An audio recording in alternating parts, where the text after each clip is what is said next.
कि हम लगातार स्कूलों की स्थिति में सुधार कर रहे हैं। दूसरी तरफ आप भवनों की हालत देख सकते हैं। ये बिल्कुल जयपुर शहर के एकदम बीचों बीच है। सोचिए यहाँ से मंत्रियों और विधायकों के घर ज़्यादा दूर नहीं है, सत्ता यहीं से चलती है। लेकिन इसी क्षेत्र में एक विद्यालय ऐसा है जिसमें भवनों की स्थिति कुछ इस प्रकार की है। बारिश के दौरान यहाँ से ये जो पट्टियाँ लगी है, इन पट्टियों से नीचे जो है पानी रिसता है। फर्श की हालत भी आप देख सकते हैं, कोई ज़्यादा बेहतर फर्श नहीं है। नमस्कार, आप देख रहे हैं भारत रफ्तार। मैं हूं आपके साथ राकेश चौधरी। आज मैं एक स्कूल में आया हूं और इस स्कूल का नाम है Mahatma Gandhi government school residency. ये सी स्कीम का ये स्कूल है।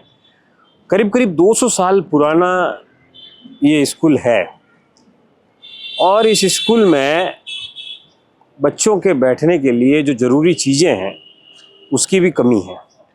यानी ये जो भवन है, इस भवन के अंदर कुछ कमरे ऐसे हैं जो जर्जर हो चुके हैं। आपको झालावाड़ वाला हादसा याद होगा जिसमें बारिश के समय में एक भवन इमारत गिर गई थी और जिसमें करीब 10 से 12 बच्चों की मौत हो गई थी।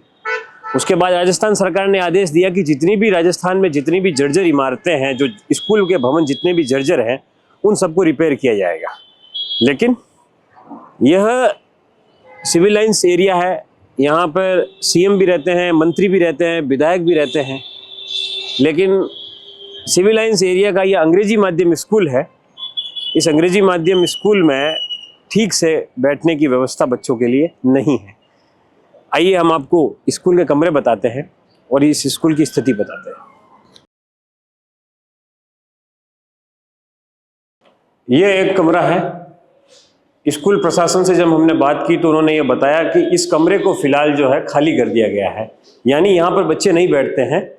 और आप इस कमरे के छत देखिए, सरिये यहाँ पर नज़र आ रहे हैं। अब सरियों से प्लास्टर भी जो है अब नीचे गिर रहा है और बारिश के समय में यहाँ से पानी भी जो है नीचे गिरता है।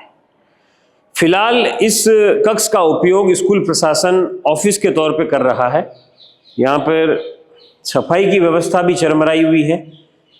जब मैंने स्कूल के संस्था प्रधान से इसको लेकर के बात की तो उन्होंने हमें बताया कि यहाँ पर पियोन का पद तो है लेकिन पियोन है नहीं।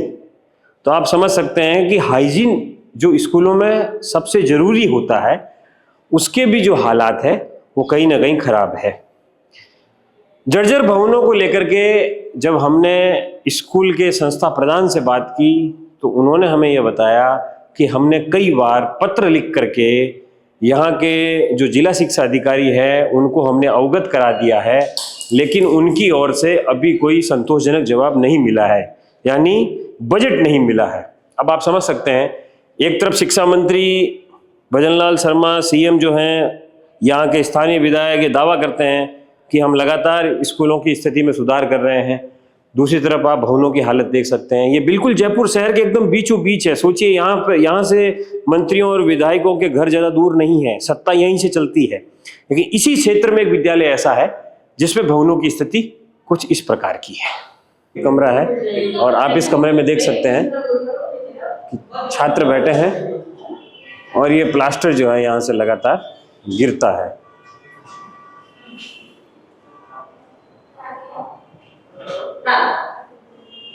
क्लास भी यहाँ चल रही है, आप क्लास चलता हुआ दिखा सकते हैं।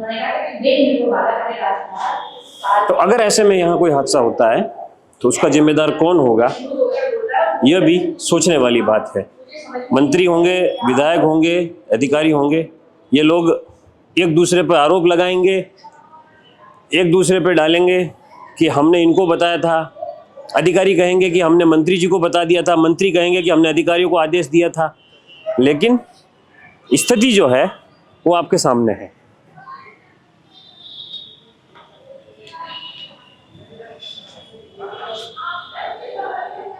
यह एक कमरा और है और इस कमरे के अंदर भी जब बारिश होती होगी, आप समझ सकते हैं कि बारिश के दौरान यहाँ से ये जो पट्टियाँ लगी है, इन पट्टियों से नीचे जो है पानी रिसता है। फर्श की हालत भी आप देख सकते हैं, कोई ज़्यादा बेहतर फर्श नहीं है। यहाँ पर बच्चों के बैठने के लिए ये स्टूल और ये कुर्सी की व्यवस्था प्रशासन स्कूल प्रबंधन की ओर से की गई है। लेकिन मैं फिर से लौट के आऊँगा हाइजीन वाली बात पर कि हाइजीन एक सबसे ज़रूरी चीज़ है जो किसी भी विद्यालय में या किसी भी जगह पर होनी चाहिए, लेकिन उसका अभाव जो है यहाँ के सभी क्लासरूम में साफ साफ नज़र आता है। तो यह स्थिति है Mahatma Gandhi English medium school की, जो कि C scheme Jaipur Civil Lines area में स्थित है। हमने आपको यहाँ के क्लासरूम बताए, क्लासरूम के अंदर सफाई की व्यवस्था नहीं है, ये भी मैंने आपको बताया। इसके अलावा मैंने आपको ये बताया कि किस प्रकार से विद्यालय में जो छत हैं, जो कमरे हैं, उनकी जो छतें हैं वहाँ प्लास्टर गिर रहा है, सरिये दिख रहे हैं, बारिश के दिनों में पानी टपकता है। जब हमने संस्था प्रधान से बात की तो उन्होंने ये बताया कि हमने अब ऊपरी लेवल पर कई बार लिख करके हमने भेजा है, कई बार चिट्ठियाँ लिखी है, लेकिन उन चिट्ठियों का कोई संतोषजनक जवाब आज तक मिला नहीं है। तो अब राजस्थान सरकार के जो दावे हैं कि हम उन्नत शिक्षा दे रहे हैं, बच्चों को अच्छी जगह पढ़ाई करा रहे हैं, बच्चों के लिए अच्छी व्यवस्थाएं बना रहे हैं, सरकारी विद्यालयों में नामांकन में बढ़ोतरी हो, उसके लिए सरकार लगातार बड़े बड़े दावे कर रही है, बड़े बड़े प्रयास कर रही है, लेकिन स्थिति मैंने आपको दिखा दी है। अब आप मुझे बताइए कि क्या कोई भी माता पिता इस प्रकार के जर्जर भवनों में बच्चों को पढ़ने के लिए भेजेगा क्या? और इसी से आप अंदाजा लगा सकते हैं कि सरकार की स्थिति क्या होगी। कैमरामैन लक्ष्मी नारायण के साथ राकेश चौधरी, भारत रफ्तार।